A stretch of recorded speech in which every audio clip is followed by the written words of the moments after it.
Here's an example of how I recorded ambience for the feature Crooked and Narrow. What I did is go to every location where the scene was shot around Philadelphia. I got the information from the director. It may seem like a big effort, but in the end, it's actually faster and works better with the film. In the opening of the film, I went to this exact location that you see on the screen.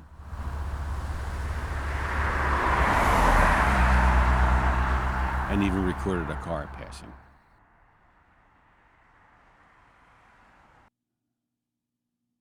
The interior of this prison was recorded at the university I teach.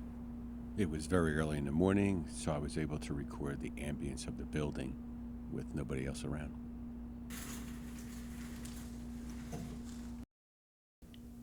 You ever rob anyone before? Ever kill anyone?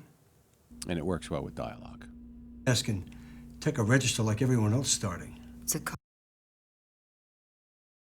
Here's an exterior where I basically went anywhere, went outside to record some cicadas. Cicadas always sound like summer.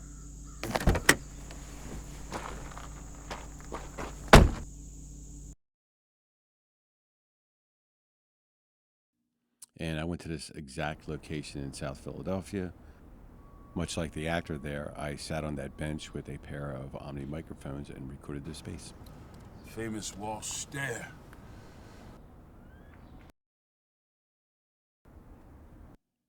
Again, the director wanted this gritty sounding film.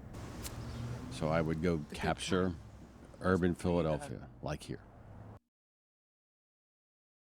In this location, I recorded the underpass. You can see the pink tracks of ambience added to the session.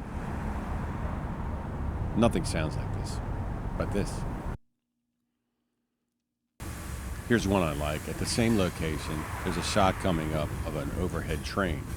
We can hear the train right now that was recorded. And there it is.